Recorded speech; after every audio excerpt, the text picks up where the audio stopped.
Late گئے تو آپ کے پاس قریب آیا، دیکھ کر کہا کہ اب یہ ایسا زخم ہے کہ آپ دنیا میں اب نہیں رہیں گے، آپ کا وصال ہو جائے گا ضرور اس سے، اب وصیت کر دیجیے امیر المؤمنین۔ آپ وصیت کرنے لگے۔ اسی درمیان ایک انصاری صحابی آئے، جوان تھے، اور آپ سے آ کر کہنے لگے امیر المؤمنین آپ فکر کیوں کرتے ہیں؟ خدا نے آپ کو کتنا اونچا مقام دیا کہ آپ کے دور میں اسلام کہاں کہاں نہیں پہنچا، آپ کو اونچے مرتبے ہیں۔ وہ خوشخبری سنانے لگے، مڑ کے جب جانے لگے تو حضرت فاروق اعظم نے ان کو دیکھا، دیکھیے بخاری شریف حدیث ہے، دیکھا ان کو اور کہا یبن اخی، جبکہ آپ دنیا سے رخصت ہو رہے ہیں مگر طلب ہے تو امت کی بہتری کی طلب ہے، ذمہ داری کا احساس ہے، ہم غلام حبیب پاک علیہ السلام ہیں، ہماری فکر یہ کہ ہمارے بھائی کو صحیح راستہ مل جائے۔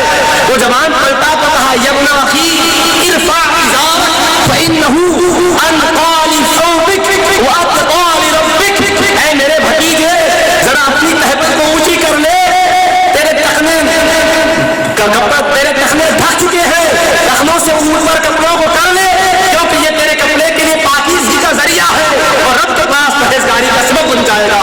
ذرا تہبت کو ٹھیک کر لے۔ جان ہے دنیا سے، وصیت ہو رہی ہے، دنیا چھوڑ رہی ہے، میں اس وقت بھی فکر ہے کہ جو میرے پاس آگے جا رہا ہے اس کی آخرت اچھی ہو جائے، دنیا بھی سمجھ جائے آخرت بھی سمجھ جائے۔ سبحان اللہ، سبحان اللہ، نعرے تکبیر، نعرے رسالت۔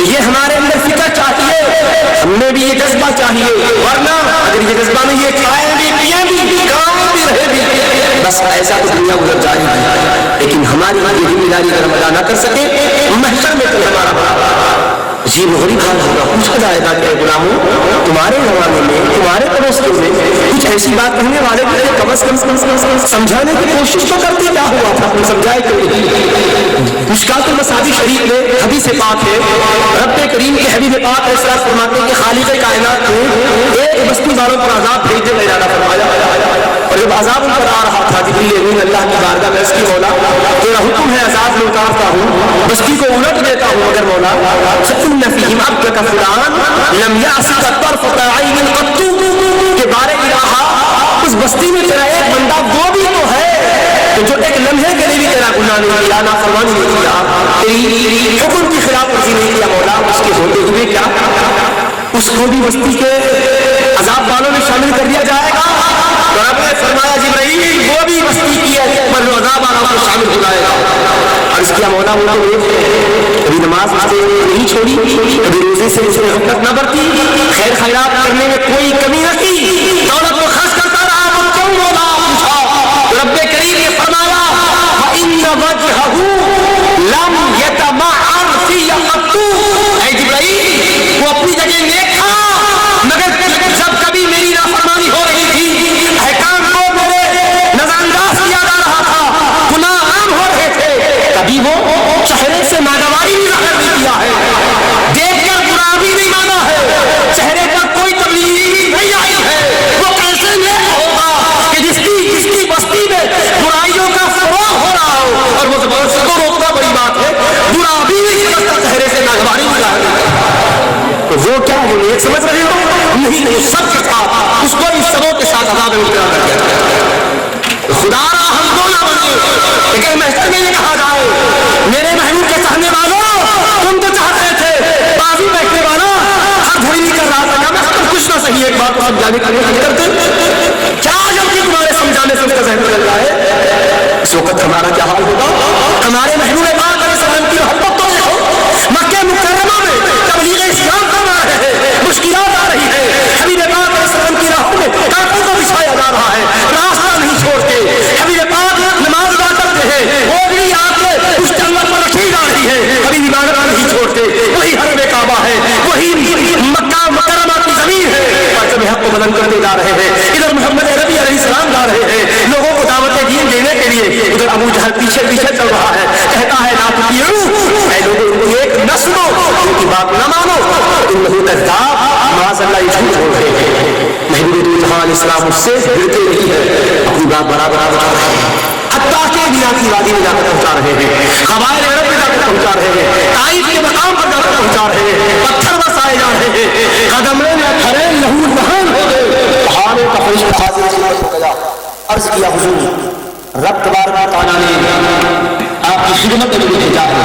آپ کی قوم نے بے ہمیشہ آپ کو ستایا، آپ کے قلب نازک کو صدمہ پہنچایا، اور یہ آپ کے مبارک قدموں سے بہ رہا ہے محبوب، آپ کے مبارک جوتے شریف خون سے تر بتر ہو چکے ہیں۔ اب رب نے فرمایا کہ میرے فرشتے پہاڑوں پر تو معمول ہے جانے محبوب کی بات تھی، ان سے عرض کرنا اگر وہ اجازت دیں تو دو پہاڑیوں کو ایسے فہم ملا کہ درمیان کے سارے کفار قوم کو تباہ و تارات کر رہا ہے۔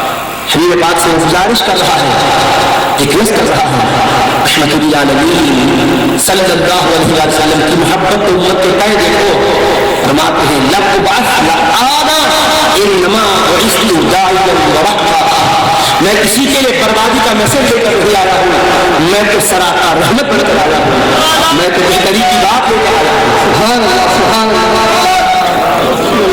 اور حبیب پاک علیہ السلام کے مقدس جملوں کو دیکھو، صحیح بخاری میں آقا فرماتے ہیں مجھے امید ہے اگر یہ لوگ نہ سمجھے تو میں مایوس نہیں ہوں، خدا ان کی نسلوں سے ایسوں کو اٹھائے گا جو خدا کی وحدانیت کو مان کر میری رسالت کو اپنے دل میں اس کی اہمیت کو بسا کر اسی کے دین کا کام کرنے والے ہوں گے۔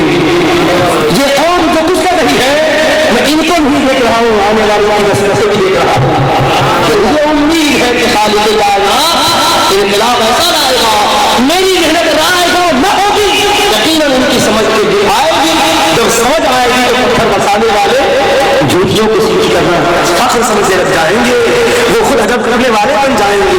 اور حبیب پاک علیہ السلام نے فرمایا جہالت کی وجہ سے یہ کر رہے ہیں، کیا فرمایا لا یعلمون فإنهم لا یعلمون، اس لیے کہ یہ علم نہیں رکھ کر رہے ہیں، حالانکہ وہ لوگ اپنے کو بڑا علم والا سمجھتے تھے، اللہ کے حبیب کے مقابل میں کہ اپنے کو جاہل سمجھتے، بہت زیادہ ہمارے پاس تعلیم ہے سمجھتے تھے، مگر وہ تعلیم نہیں ہے کہ جس کے ذریعے سے حضور کی عظمت معلوم نہ ہو، علم نہیں ہو، جہالت ہے۔ کہا جہالت میں نادانی میں کر رہے ہیں، جب پردہ اٹھے گا بات سمجھ میں آئے گی تو پھر وہی لوگ پرچم کو آگے بڑھانے والے ہوں گے۔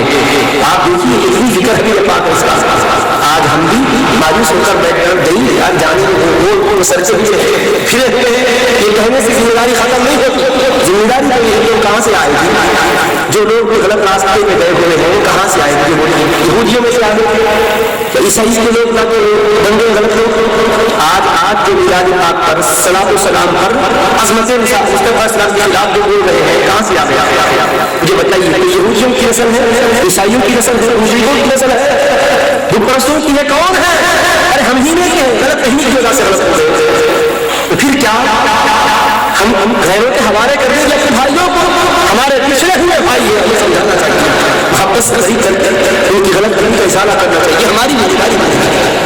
اگر سمجھ میں نہ آئے تو الگ بات ہے، ہم کو تو آخری حد تک کوشش تو کرنی ہے، اور اس وقت میں رکھ رہا ہوں بہت ہی سنجیدگی کے ساتھ آپ کی توجہ کرتا ہوں، اور کریں عام انداز کی میں نہیں کر رہا ہوں، کچھ آپ کو ایک اسلامی قانون کو، اسلامی لا کو سمجھنے کے لیے مدد ملنے والی بات کر رہا ہوں۔ بات کریں کہ قرآن سے بتا دوں، یہ ذہن میں ہے کہ وہ یہ سمجھ رہے وہ لوگ کہ حقیقت میں ہر مسئلے میں شاید قرآن میں کھلا بیان آتا ہوگا، یہ سمجھے وہ لوگ اسی لیے پوچھ رہے ہیں، ورنہ ان کا کیا قصور ہے؟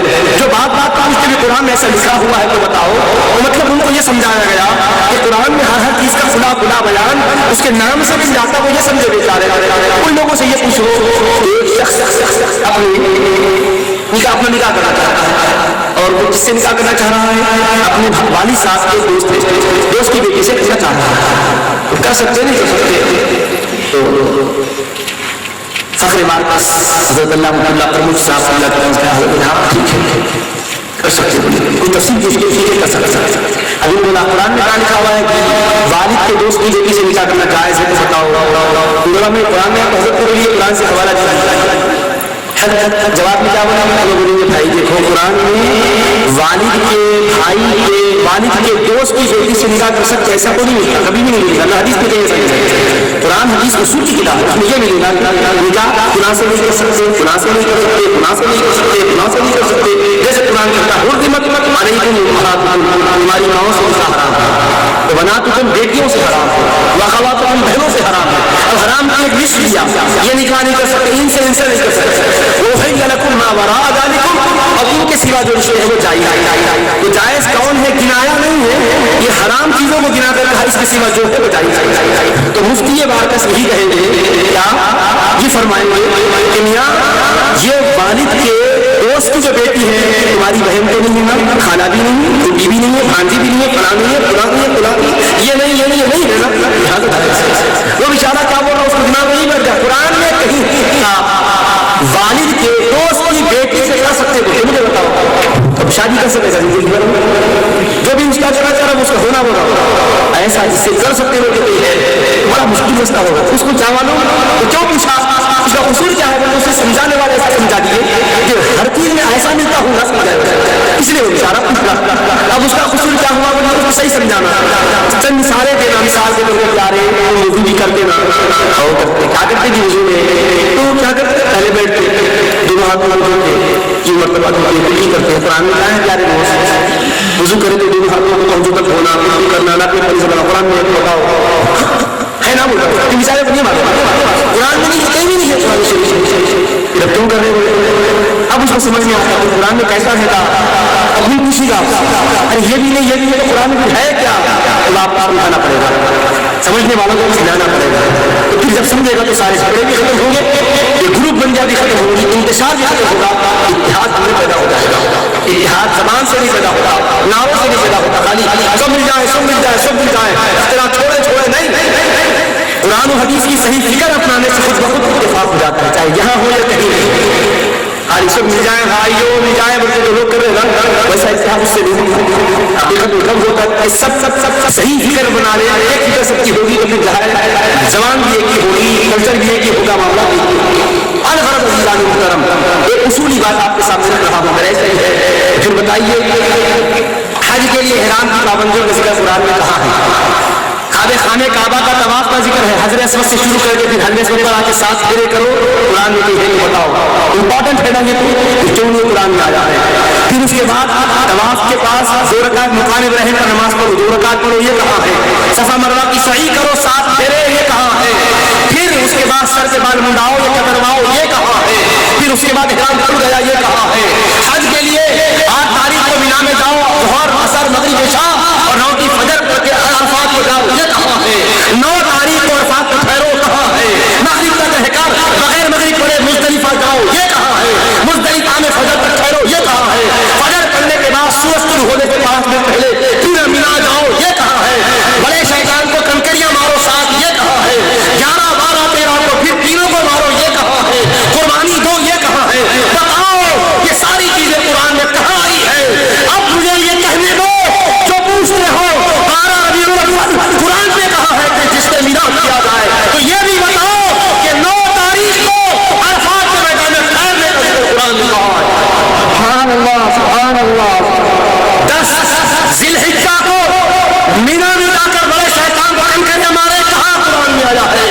ارے وہ تو فرض ہے. اگر 9 تاریخ کو کوئی عرفات کو نہیں ٹھہرا، چاہے اس کے بعد 100 دن تک کیوں نہ کھڑے ہونا ہے، ایک ظاہر مسئلہ ہے. پھر کیا وجہ ہے کہ روز قرآن نے اس کو نہیں بیان کیا ہے. تو کیا قرآن ناقص ہے؟ کیا قرآن ادھوری کتاب ہے؟ نہیں، وہ کامل کتاب ہے. پھر سب کا اس کے اندر بیان ہے، ہر چیز کو اللہ نے بیان کیا. پھر یہ کیوں نہیں فرمایا 9 ذی الحجہ کو یہ کیا جائے، 8 کو یہ کیا جائے. مناسک کی پوری تفصیل دنوں کے ساتھ ٹائموں کے ساتھ کیوں نہیں بیان کی. فجر کا وقت، ظہر کا وقت، عصر و مغرب عشاء کا وقت، ساری تفصیل اول آخر کی کیوں نہیں بیان کی ہے. زکات کی مقدار کیوں نہیں بیان کی ہے. روزے کی پابندیاں کیوں تفصیل سے نہیں بتائی ہے. سود کی تفصیلات کیوں نہیں کی ہے. رحم کھانے کے سارے اصول کیوں نہیں بتائے ہیں. میاں بیوی کے تعلقات کی ساری باتیں کیوں نہیں بتلائی ہے. تجارت کے اصول کیوں نہیں سارے کے سارے دیے ہیں. شیئر بزنس میں جائز کون سی شکل ہے، ناجائز کون سی ہے، یہ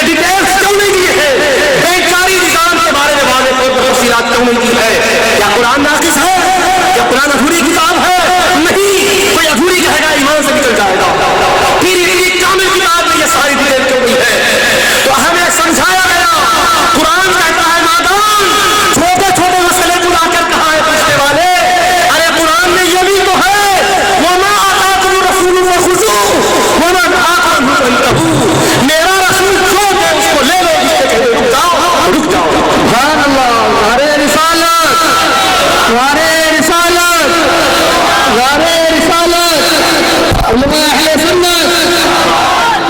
تو قرآن کریم میں ہر چیز کا بیان ہے. اس میں یہ بھی ایک بیان ہے کہ حبیب جو دے اس کو لے لو, جس سے منع فرما دے اس سے رک جاؤ.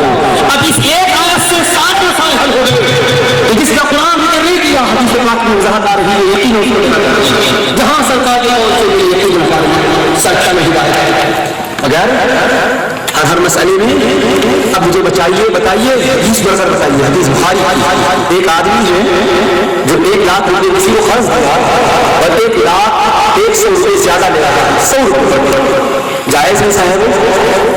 کیا فرماؤ گے؟ حرام ہے مسئول ہے؟ ذرا حدیث پر سے بتاؤ. بخاری شریف کون سی حدیث میں اللہ کے محبوب پاک نے سامنے فرمایا 1 لاکھ روپے دے کر 100 روپے قرض کے طور پر اضافہ لیا؟ بخاری سے میں پوری بخاری نہیں سیاہ سچا سے چیک کر رہا ہوں. بتاؤ سیاہ بتاوے کہاں آقا نے یہ فرمایا ہے قرض دے کر اضافہ لیے سود چکا ہے؟ یہ سود ہے یا نہیں ہے؟ سیاہ سچا سے بات کے دلیل دینے والوں یہ تو ناجائز چھوٹا مسئلہ تو نہیں, اتنا اہم مسئلہ ہے. حلال و حرام کی بات ہے. کہاں اللہ کے حضور صحیح بخاری, صحیح مسلم, جامع ترمذی, سنن ابو داؤد, سنن نسائی, سنن ابن ماجہ کتابوں میں جامع ہے. صحیح میں رکھ لگانے والے سوچو اگر اسی میں ہونا نہیں ہو جاتا اس کے جائز یا ناجائز کی پھر اس مسئلے کے لیے قرآن کی آیت پڑھ کے بتاؤ یا کم از کم سیاست کی حدیث بتاؤ. کیا بات ہے, کیا فائدہ ہوگا؟ کہاں ہے یار حبیب پاک علیہ السلام سے کس دشا سے سمجھو گے؟ تو کیا مطلب اللہ کے پیارے حبیب پاک علیہ السلام کی تعلیمات, قرآن کی تعلیمات اصول و ضابطے دیتے ہیں. جیسے میں نے پہلے ایک مسئلہ اٹھایا تھا, ایک باپ اپنے بیٹے سے کہے میرے پیارے بیٹے مجھے دواخانہ لے جا. فرما بردار بیٹا یہ کہہ کے کہنے لگے نئی تعلیم پانے والا ابا جان ایک بار میں 100 بار لے جاؤں گا, ذرا قرآن سے پڑھاؤ. تو باپ کون سی آیت پڑھ کے بتائے گا؟ حدیث سے بتاؤ. بخاری کی حدیث سے بتا سکو گے کہ باپ بیمار ہو کے لے جایا جائے؟ کیا بات ہے, کہاں سے بتائیں گے؟ تو اب ہم قرآن سے بتائیں گے, ہم بتائیں گے. کیا فرمایا اللہ؟ اصول بتاؤ. اللہ نے فرمایا فلا تقل لهما اف, اے بیٹے جب تیرے ماں باپ بڑھاپے میں پہنچ جائیں تو اف بھی مت کہنا. قرآن کیا فرمایا؟ اف بھی مت بولو. فلا تقل لهما اف, اف بھی مت کہو. اپنے ماں باپ کا رب کرو, اف بھی مت بولو, اف مت کہو. فرمایا بیٹا اپنے باپ کو گالی دے رہا ہے, آپ بولے رہے ہیں باپ کو گالی کیوں دیتے ہیں؟ قرآن میں ہے, قرآن میں ہے, چلو بولو بولو ہے تو بتا دو. باپ کیا کیا؟ بوڑھے والد کو گھر سے باہر نکال دیا. بستی والے سمجھا رہے ہیں ان کو خل ہے کچھ تو والد صاحب کو گھر سے نکالتے ہیں, ٹھیک ہے بھائی نہیں نکالتے. قرآن کی آیت نہیں بتاؤ جی اللہ تعالیٰ کب فرمایا باپ بوڑھے ہو گئے تو گھر سے مت نکالو؟ ہے تو آؤ تمہیں بھی مان دیتا ہوں. اگر یہی فائدہ ہے تو پھر آپ مجھے بتاؤ کون سی آیت بتائیں گے بیٹا باپ کو گھر سے باہر نکالیں اور آپ اسے مت نکال کے کہے بخاری کی حدیث بتاؤ, قرآن کی آیت بتاؤ, آپ کون سی آیت کہیں گے؟ اس پر گالی گلوچ نہیں کرنا, نہیں قرآن کی کون سی آیت کہیں گے؟ باپ کو نہیں مارنا, کون سی آیت کہیں گے؟ والد بیمار ہو جائے تو دواخانے کو لے جانا, رات بھر اگر والد جاگتے ہیں تو جاگتے رہنا, ان کا خیال کرنا, کون سی آیت نہیں کہ جو کچھ بچے ہمارے کر رہے ہیں میلاد نہیں کرنے والے روزوں خدمت کر رہے ہیں, بتاؤ پیارے دوستوں کس بیس پر کر رہے ہو؟ کیا جواب دیں گے؟ ہم جواب دیں گے. اس کے لیے قرآن نے قانون دیا. قرآن کیا دیا؟ قانون. کیا ضابطہ دیا؟